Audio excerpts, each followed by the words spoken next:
আসসালামু আলাইকুম ওয়ারহমতুল্লাহি ওয়াবারাকাতুহু। প্রিয় ভাই ও বোনেরা, আপনাদের সবাইকে স্বাগতম জানাচ্ছি আমাদের প্রিয় ইসলামিক চ্যানেল কোরআনিক হিদায়াতে। আল্লাহ সুবহানাহু ওয়া তাআলার অশেষ রহমতে আমরা আবারও একত্রিত হয়েছি একটি অত্যন্ত গুরুত্বপূর্ণ বিষয় নিয়ে, ঈমান শক্তিশালী করার উপায়। আজকের এই আলোচনা শুধু একটি সাধারণ বক্তব্য নয়, এটি এমন একটি কথা যা আপনার জীবন বদলে দিতে পারে, যদি আপনি মন দিয়ে শোনেন এবং অন্তর দিয়ে গ্রহণ করেন। আমি আপনাকে শুরুতেই একটি প্রশ্ন করতে চাই। আপনি কি সত্যিই নিশ্চিত আপনার ঈমান এখন শক্তিশালী অবস্থায় আছে? যদি আজ রাতেই আপনার মৃত্যু হয়ে যায়, আপনি কি প্রস্তুত? একটু চিন্তা করুন।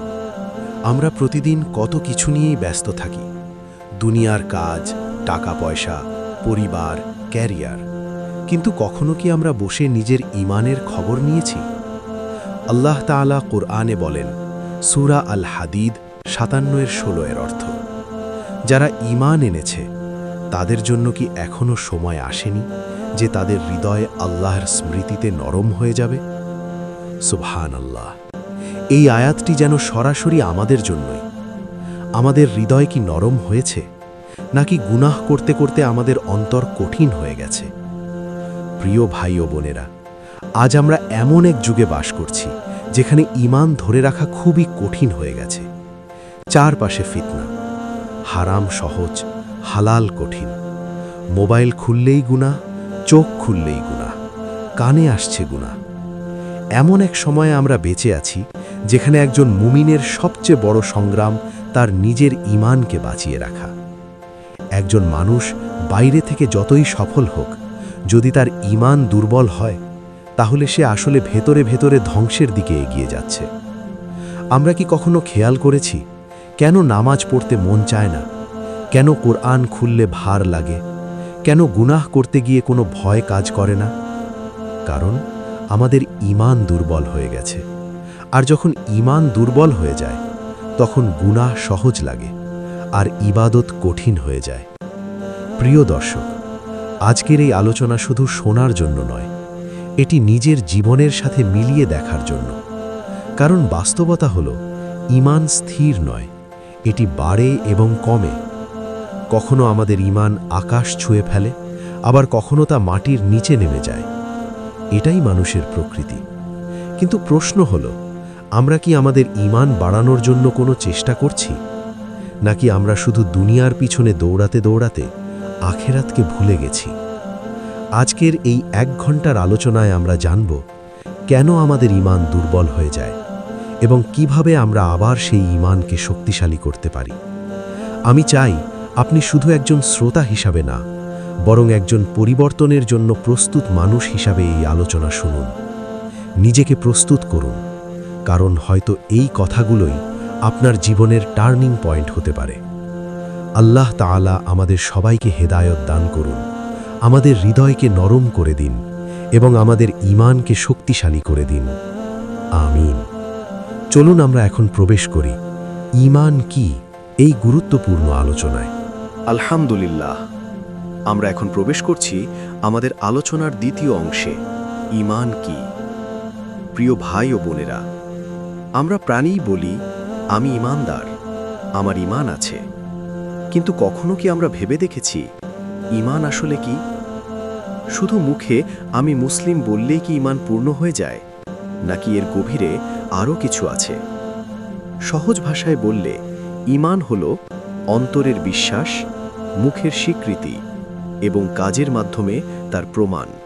অর্থাৎ হৃদয়ে বিশ্বাস রাখতে হবে, মুখে তা স্বীকার করতে হবে এবং জীবনে তা বাস্তবায়ন করতে হবে। এই তিনটি একসাথে না থাকলে ঈমান পূর্ণতা পায় না। প্রিয় দর্শক, ঈমানের একটি মৌলিক কাঠামো আছে, যাকে আমরা বলি ঈমানের 6টি স্তম্ভ। 1. আল্লাহর উপর ঈমান। 2. ফেরেশতাদের উপর ঈমান। 3. আসমানি কিতাবসমূহের উপর ঈমান। 4. নবী রাসূলদের উপর ঈমান। 5. আখিরাতের উপর ঈমান। 6. তাকদীরের উপর। ভালো মন্দ সবই আল্লাহর পক্ষ থেকে। এই 6টি বিষয়কে অন্তর থেকে বিশ্বাস করাই হলো ঈমানের ভিত্তি। এখন একটি গুরুত্বপূর্ণ বিষয় বুঝতে হবে। ঈমান কোনো স্থির জিনিস নয়, এটি বাড়ে এবং কমে। আমাদের শিখিয়েছেন মানুষের ঈমান কখনো শক্তিশালী হয়, আবার কখনো দুর্বল হয়ে যায়। যখন আমরা ভালো কাজ করি, নামাজ পড়ি, কুরআন তিলাওয়াত করি, জিকির করি, তখন আমাদের ঈমান বাড়ে। আর যখন আমরা গুনাহ করি, তখন ঈমান কমে যায়। আল্লাহ তাআলা কুরআনে বলেন, সূরা আল আনফাল 8-2 অর্থ, মুমিন তো তারাই যাদের সামনে আল্লাহর নাম উচ্চারণ করা হলে তাদের হৃদয় কেঁপে ওঠে, এবং যখন তাদের সামনে তার আয়াত তিলাওয়াত করা হয় তখন তাদের ঈমান বৃদ্ধি পায়। সুবহানাল্লাহ। একটু ভেবে দেখুন, ঈমান শুধু একটি পরিচয় নয়, এটি একটি জীবন্ত শক্তি যা আপনার চিন্তা, আপনার কাজ, আপনার সিদ্ধান্ত সবকিছু নিয়ন্ত্রণ করে।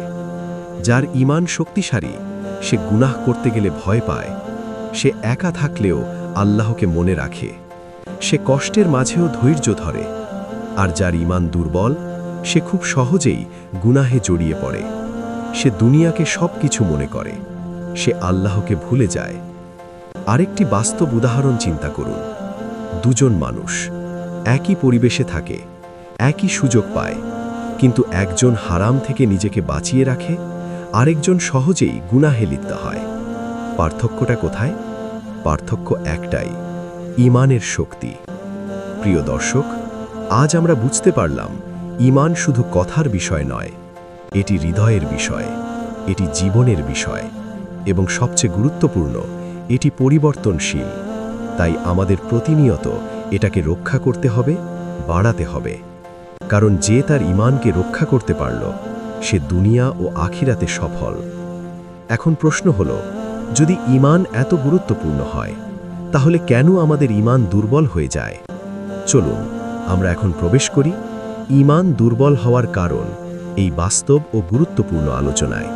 আলহামদুলিল্লাহ, আমরা এখন পৌঁছে গেছি আমাদের আলোচনার একটি অত্যন্ত গুরুত্বপূর্ণ অংশে। কেন আমাদের ঈমান দুর্বল হয়ে যায়? প্রিয় ভাই ও বোনেরা, যদি আমরা সমস্যার কারণ না বুঝি, তাহলে কখনোই তার সমাধান করতে পারব না। তাই এই অংশটি খুব মনোযোগ দিয়ে শুনুন, কারণ এখানে আপনি হয়তো নিজের জীবনের বাস্তব চিত্র দেখতে পাবেন। ডাউন। নাম্বার 1, গুনাহ বা পাপ ঈমান ধ্বংসের সবচেয়ে বড় কারণ। সবচেয়ে প্রথম এবং সবচেয়ে বড় কারণ ইন্ডিকেটর, গুনাহ। ছোট হোক বা বড়, প্রতিটি গুনাহ আমাদের হৃদয়ে প্রভাব ফেলে। সাল্লাল্লাহু আলাইহি ওয়াসাল্লাম বলেছেন, যখন বান্দা একটি গুনাহ করে তখন তার অন্তরে একটি কালো দাগ পড়ে। যদি সে তওবা করে তা মুছে যায়, আর যদি সে গুনাহ চালিয়ে যায়, ইন্ডিকেটর, সেই দাগ বাড়তে থাকে। একসময় পুরো হৃদয়ই কালো হয়ে যায়। সুবহানাল্লাহ। ইন্ডিকেটর, গুনাহ শুধু একটি কাজ নয়, এটি ধীরে ধীরে আমাদের হৃদয়কে মেরে ফেলে। আজ আমরা অনেক গুনাহকে নরমাল বানিয়ে ফেলেছি। মিথ্যা বলা, গীবত করা, চোখের গুনাহ, হারাম দেখা। কিন্তু আমরা বুঝি না, ইন্ডিকেটর, এগুলোই আমাদের ঈমানকে ভেতর থেকে শেষ করে দিচ্ছে। ডাউন।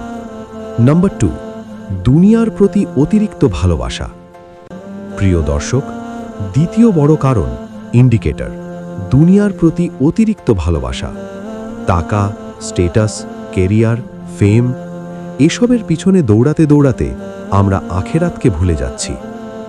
আল্লাহ তাআলা বলেন, সূরা আল আলা 87-16 এবং 17 অর্থ, তোমরা দুনিয়ার জীবনকে প্রাধান্য দাও, অথচ আখেরাতই উত্তম এবং স্থায়ী। সুবহানাল্লাহ। ইন্ডিকেটর, যখন দুনিয়া আমাদের হৃদয় বড় হয়ে যায়, ইন্ডিকেটর, তখন ঈমান ছোট হয়ে যায়। একটু চিন্তা করুন, ইন্ডিকেটর, আমরা দিনের কত সময় দুনিয়ার জন্য দেই আর কত সময় দেই আল্লাহর জন্য? যখন দুনিয়া আমাদের হৃদয়ে বড় হয়ে যায়, ইন্ডিকেটর, তখন ঈমান ছোট হয়ে যায়। ডাউন। নাম্বার 3, আল্লাহকে ভুলে যাওয়া বা গাফলত। তৃতীয় কারণ ইন্ডিকেটর, গাফলত, আল্লাহকে ভুলে থাকা। আমরা খাই, ঘুমাই, কাজ করি, কিন্তু কতবার আল্লাহকে স্মরণ করি? আল্লাহ তাআলা বলেন সূরা আল হাশরে ৫৯-১৯ অর্থ, তোমরা তাদের মতো হইও না যারা আল্লাহকে ভুলে গেছে, ফলে আল্লাহ তাদের নিজেদেরকেই ভুলিয়ে দিয়েছেন। সুবহানাল্লাহ। ইন্ডিকেটর, যখন মানুষ আল্লাহকে ভুলে যায়, ইন্ডিকেটর, তখন সে নিজের আসল উদ্দেশ্যও ভুলে যায়। তার জীবন শুধু দুনিয়ার মধ্যে সীমাবদ্ধ হয়ে যায়। ডাউন। নাম্বার 4, খারাপ পরিবেশ ও সঙ্গ। প্রিয় ভাই ও বোনেরা, চতুর্থ বড় কারণ ইন্ডিকেটর, খারাপ বন্ধু এবং পরিবেশ। আপনি যাদের সাথে থাকবেন, আপনি ধীরে ধীরে তাদের মতো হয়ে যাবেন। সাল্লাল্লাহু আলাইহি ওয়াসাল্লাম বলেছেন, মানুষ তার বন্ধুর দিনের ওপর থাকে। আজ যদি আপনার আশেপাশে এমন মানুষ থাকে যারা আপনাকে নামাজ থেকে দূরে রাখে, গুনাহের দিকে টানে, ইন্ডিকেটর, তাহলে আপনার ঈমান কিভাবে শক্তিশালী হবে? ডাউন। নাম্বার 5, ইবাদতে অবহেলা। আরেকটি বড় কারণ ইন্ডিকেটর, ইবাদতে অলসতা। নামাজ পড়তে মন চায় না, কুরআন খুলতে ইচ্ছা করে না, দোয়া করতে আলসেমি লাগে।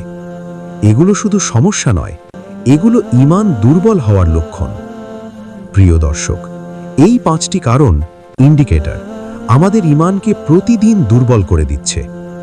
এখন নিজেকে প্রশ্ন করুন, আমার জীবনে কোন কারণটি সবচেয়ে বেশি কাজ করছে? আমি কোথায় ভুল করছি? আজকের এই মুহূর্তে যদি আমরা নিজের ভুলগুলো বুঝতে পারি, ইন্ডিকেটর, তাহলে পরিবর্তনের পথ শুরু হয়ে গেছে। ইন্ডিকেটর, কারণ সচেতনতা হলো পরিবর্তনের প্রথম ধাপ। প্রিয় ভাই ও বোনেরা, আমরা আজ বুঝলাম ইন্ডিকেটর কেন আমাদের ঈমান দুর্বল হয়ে যায়। এখন সবচেয়ে গুরুত্বপূর্ণ প্রশ্ন, ইন্ডিকেটর, কিভাবে আমরা আমাদের ঈমানকে আবার শক্তিশালী করব? চলুন আমরা এখন প্রবেশ করি ঈমান শক্তিশালী করার প্রথম উপায়, কোরআনের সাথে সম্পর্ক, এই হৃদয় ছুঁয়ে যাওয়া আলোচনায়। আলহামদুলিল্লাহ। প্রিয় ভাই ও বোনেরা, আমরা এখন পৌঁছে গেছি আমাদের আলোচনার সবচেয়ে গুরুত্বপূর্ণ অংশগুলোর একটিতে, ঈমান শক্তিশালী করার প্রথম উপায়, কোরআনের সাথে সম্পর্ক। প্রিয় দর্শক, একটি প্রশ্ন দিয়ে শুরু করি। শেষ কবে আপনি কোরআন খুলে পড়েছেন?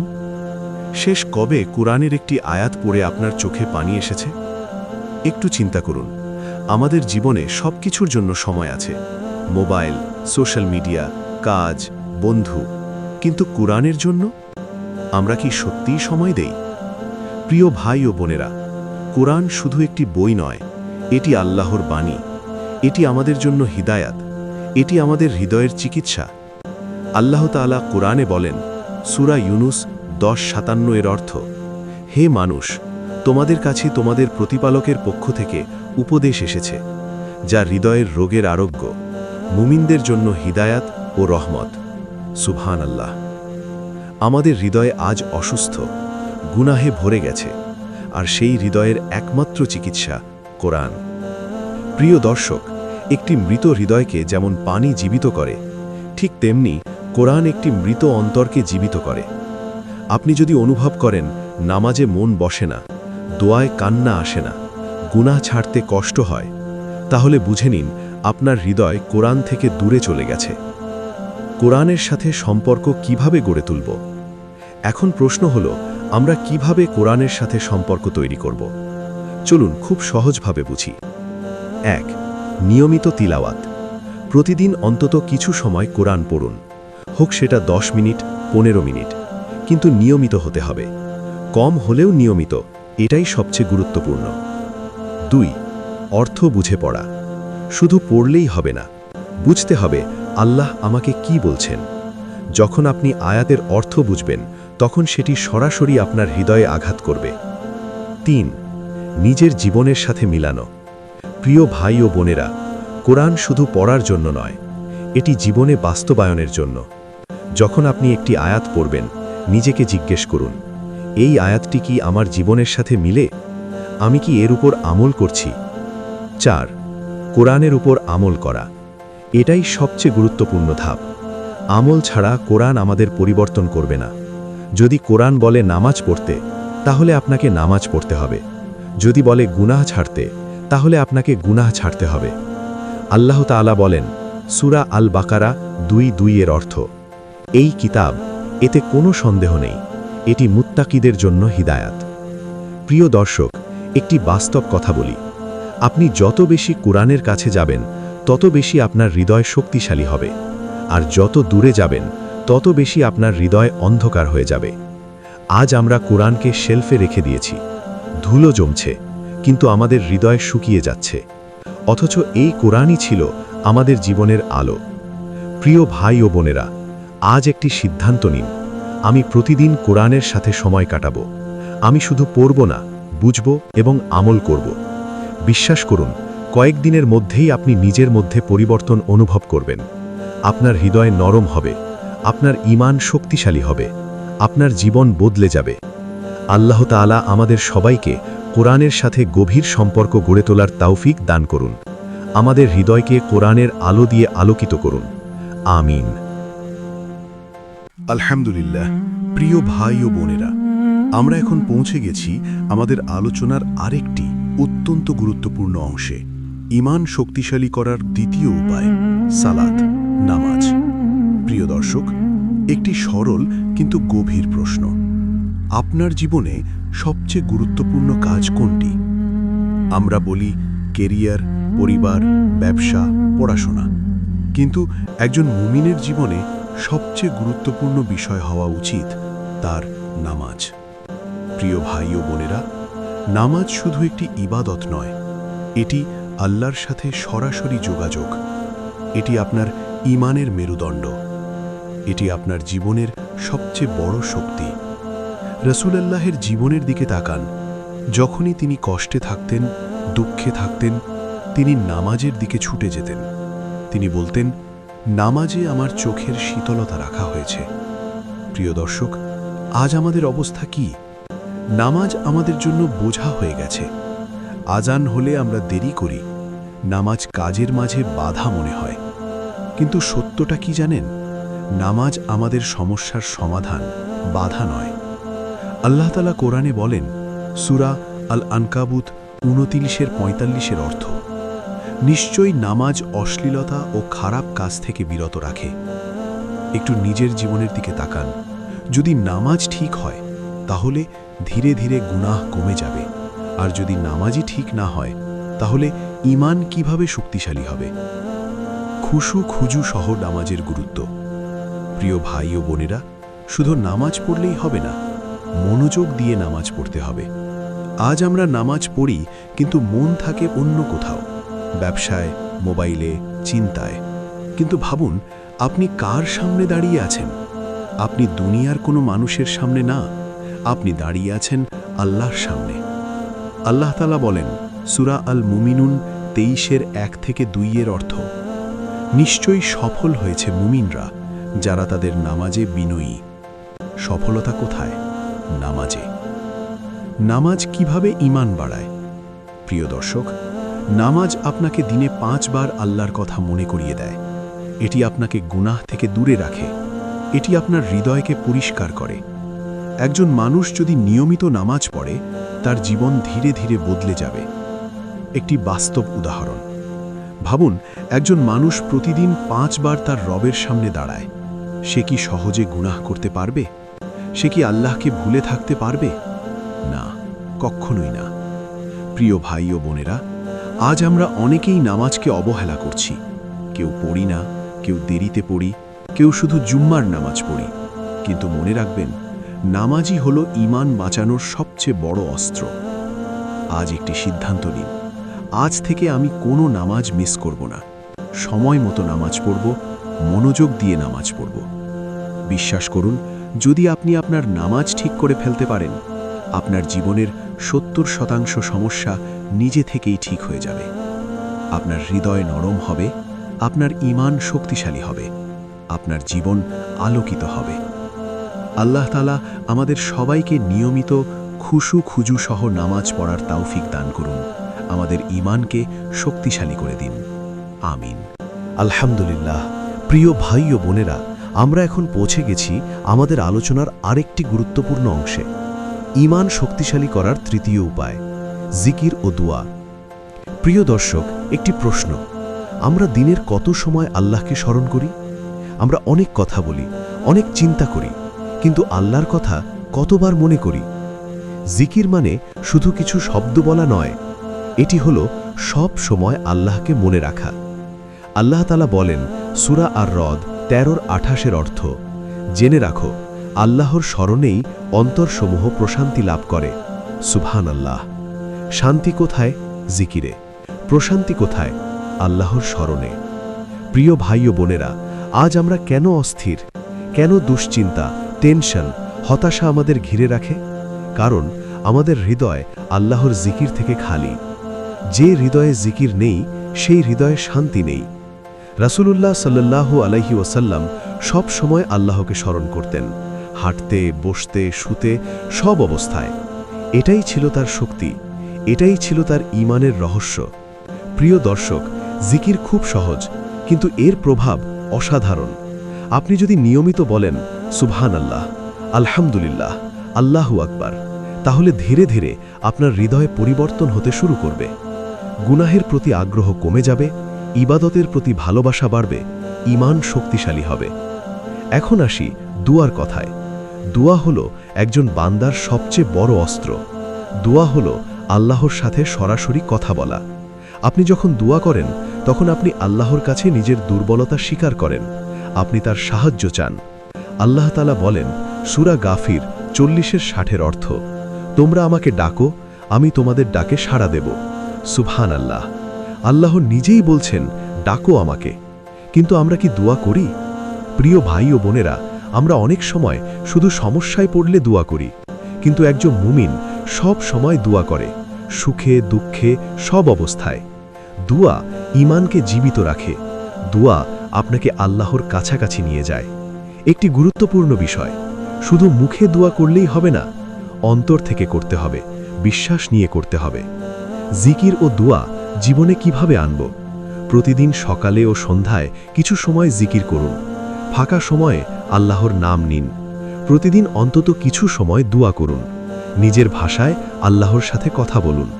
প্রিয় দর্শক, একটি বাস্তব কথা, আপনি যদি আল্লাহকে মনে রাখেন, তাহলে আল্লাহ আপনাকে মনে রাখবেন। আল্লাহ তাআলা বলেন সূরা আল-বাকারা 2-152 অর্থ, তোমরা আমাকে স্মরণ করো, আমিও তোমাদের স্মরণ করব। আজ একটি সিদ্ধান্ত নিন, আমি প্রতিদিন জিকির করব, আমি নিয়মিত দোয়া করব, আমি আল্লাহকে ভুলে থাকব না। বিশ্বাস করুন, আপনার হৃদয় শান্ত হবে, আপনার ঈমান শক্তিশালী হবে, আপনার জীবন বদলে যাবে। আল্লাহ তাআলা আমাদের সবাইকে বেশি বেশি জিকির করার তৌফিক দান করুন। আমাদের দোয়াগুলো কবুল করুন, আমাদের ঈমানকে শক্তিশালী করুন। আমিন। আলহামদুলিল্লাহ। প্রিয় ভাই ও বোনেরা, আমরা এখন পৌঁছে গেছি আমাদের আলোচনার আরেকটি গুরুত্বপূর্ণ অংশে, ঈমান শক্তিশালী করার চতুর্থ উপায়, ভালো পরিবেশ ও সঙ্গ। প্রিয় দর্শক, একটি বাস্তব প্রশ্ন, আপনি যাদের সাথে সময় কাটান, তারা কি আপনাকে আল্লাহর দিকে নিয়ে যায় নাকি গুনাহের দিকে? মনে রাখবেন, আপনার বন্ধুরাই আপনার ভবিষ্যৎ নির্ধারণ করে। রাসূল সাল্লাল্লাহু আলাইহি ওয়াসাল্লাম বলেছেন, মানুষ তার বন্ধুর দ্বীনের উপর থাকে, অর্থাৎ আপনি যাদের সাথে চলবেন, ধীরে ধীরে আপনি তাদের মতো হয়ে যাবেন। প্রিয় ভাই ও বোনেরা, একটি সহজ উদাহরণ, যদি আপনি এমন মানুষের সাথে থাকেন যারা নামাজ পড়ে, আপনিও নামাজ পড়তে উৎসাহ পাবেন। আর যদি এমন মানুষের সাথে থাকেন যারা গুনাহে লিপ্ত, আপনিও ধীরে ধীরে সেই পথে চলে যাবেন। পরিবেশ খুব শক্তিশালী একটি জিনিস। আপনি ভালো থাকতে চান, কিন্তু চারপাশ যদি খারাপ হয়, তাহলে নিজেকে বাঁচিয়ে রাখা খুব কঠিন হয়ে যায়। রাসূল সাল্লাল্লাহু আলাইহি ওয়াসাল্লাম একটি চমৎকার উদাহরণ দিয়েছেন। ভালো বন্ধু হলো আতর বিক্রেতার মতো, আর খারাপ বন্ধু হলো লোহার কামারের মতো। আতর বিক্রেতার কাছে গেলে আপনি সুগন্ধ পাবেন, কিছু না কিছু ভালো পাবেন, আর কামারের কাছে গেলে আপনার কাপড়ে আগুনের ছিটা লাগতে পারে অথবা দুর্গন্ধ লাগবে। প্রিয় দর্শক, আজ আমাদের চারপাশে কেমন পরিবেশ? সোশ্যাল মিডিয়া গুনাহে ভরা, বন্ধুদের আড্ডা অনেক সময় হারামে ভরা, বিনোদন অনেকটাই ইসলাম বিরোধী।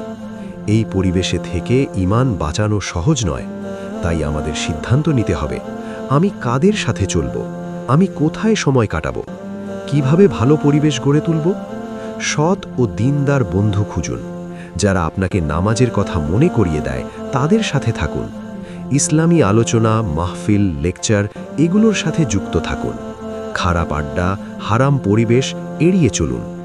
প্রিয় ভাই ও বোনেরা, একটি গুরুত্বপূর্ণ কথা, একা ভালো থাকা কঠিন, কিন্তু ভালো মানুষের সাথে থাকলে ভালো থাকা সহজ।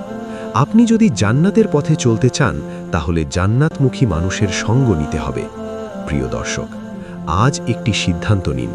আমি খারাপ সঙ্গ ত্যাগ করব, আমি ভালো মানুষের সাথে চলব, আমি এমন পরিবেশে থাকব যা আমার ঈমানকে শক্তিশালী করবে। বিশ্বাস করুন, আপনার পরিবেশ পরিবর্তন করলে আপনার জীবন পরিবর্তন হয়ে যাবে। আপনার চিন্তা বদলাবে, আপনার কাজ বদলাবে, আপনার ঈমান শক্তিশালী হবে। আল্লাহ তাআলা আমাদের সবাইকে ভালো সঙ্গ দান করুন, আমাদেরকে খারাপ পরিবেশ থেকে হেফাজত করুন, আমাদের ঈমানকে শক্তিশালী করে দিন। আমিন। আলহামদুলিল্লাহ। প্রিয় ভাই ও বোনেরা, আমরা এসে পৌঁছেছি আমাদের আজকের এই গুরুত্বপূর্ণ আলোচনার শেষ অংশে। একটি আবেগময় সমাপ্তি, একটি বাস্তবতার মুখোমুখি হওয়া। প্রিয় দর্শক, একটু চুপচাপ হয়ে যান এবং একটি বিষয়ে কল্পনা করুন। যদি আজ রাতেই আপনার জীবনের শেষ রাত হয়, যদি আজই আপনার নাম লেখা হয়ে যায় মৃত মানুষের তালিকায়, আপনি কি প্রস্তুত? একটু ভাবুন, যেই বিছানায় আপনি ঘুমান একদিন সেখান থেকেই আপনাকে তুলে নেওয়া হবে। যেই মানুষগুলো আজ আপনার চারপাশে আছে একদিন তারা আপনাকে কবর পর্যন্ত পৌঁছে দিয়ে চলে যাবে। আর তারপর আপনি একা, সম্পূর্ণ একা, সেই অন্ধকার কবর। কোনো বন্ধু নেই, কোনো মোবাইল নেই, কোনো দুনিয়ার ব্যস্ততা নেই, শুধু আপনি আর আপনার আমল। প্রিয় ভাই ও বোনেরা, সেদিন আপনার টাকা কাজে আসবে না, আপনার স্ট্যাটাস কাজে আসবে না। কাজে আসবে শুধু আপনার ঈমান, আপনার নামাজ, আপনার কোরআনের সাথে সম্পর্ক, আপনার জিকির, আপনার দোয়া। আল্লাহ তাআলা বলেন সূরা আল ইনফিতারের ৮ থেকে ১২, নিশ্চয়ই তোমাদের উপর প্রহরী নিযুক্ত আছে, সম্মানিত লেখক, তারা জানে তোমরা যা করো। আজ আমরা যা করছি সব কিছু লেখা হচ্ছে। একদিন সেই হিসাব আমাদের সামনে তুলে ধরা হবে।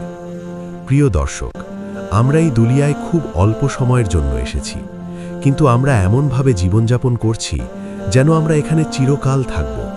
আমরা আখিরাতকে ভুলে গেছি, আমরা মৃত্যুকে ভুলে গেছি। কিন্তু সত্যটা হলো, মৃত্যু খুব কাছেই, আখিরাত খুব বাস্তব। আজ যদি আপনি এই কথাগুলো শুনে একটু হলেও পরিবর্তন অনুভব করেন, তাহলে দেরি করবেন না। আজ থেকেই শুরু করুন, আজ থেকেই নামাজ ঠিক করুন, আজ থেকেই কোরআনের সাথে সম্পর্ক গড়ে তুলুন, আজ থেকেই গুনাহ ছেড়ে দিন, আজ থেকেই আল্লাহর দিকে ফিরে আসুন। প্রিয় ভাই ও বোনেরা, আল্লাহ আমাদের অপেক্ষায় আছেন। আপনি যত গুনাহই করে থাকুন, যদি আপনি সত্যিকারের তাওবা করেন, আল্লাহ আপনাকে ক্ষমা করে দিবেন। আল্লাহ তাআলা বলেন সূরা আজ-জুমার ৫৯ থেকে ৫৩, হে আমার বান্দাগণ, যারা নিজেদের উপর অত্যাচার করেছ, তোমরা আল্লাহর রহমত থেকে নিরাশ হইও না। নিশ্চয়ই আল্লাহ সব গুনাহ ক্ষমা করে দেন। সুবহানাল্লাহ, কত বড় আশা, কত বড় দয়া। তাই আজ একটি দৃঢ় সিদ্ধান্ত নিন, আমি বদলাবো, আমি আমার ঈমান শক্তিশালী করব, আমি আল্লাহর পথে ফিরে আসব। প্রিয় দর্শক, হয়তো এই কথাগুলোই আপনার জীবনের পরিবর্তনের শুরু। হয়তো আজকের এই মুহূর্তই আপনার জন্য হেদায়েতের দরজা খুলে দিচ্ছে। আল্লাহ তাআলা আমাদের সবাইকে হেদায়েত দান করুন, আমাদের গুনাহগুলো ক্ষমা করে দিন, আমাদের কবরকে আলোকিত করুন, আমাদের ঈমানকে শক্তিশালী করে দিন। আমিন। আপনাদের সবাইকে ধন্যবাদ আমাদের সাথে থাকার জন্য। যদি এই আলোচনা আপনার ভালো লেগে থাকে, তাহলে শেয়ার করুন, যাতে অন্যরাও উপকৃত হতে পারে। আবার দেখা হবে ইনশাআল্লাহ আরেকটি গুরুত্বপূর্ণ আলোচনায়। কোরআনিক হেদায়েতের সাথে থাকুন। আসসালামু আলাইকুম ওয়া রাহমাতুল্লাহ।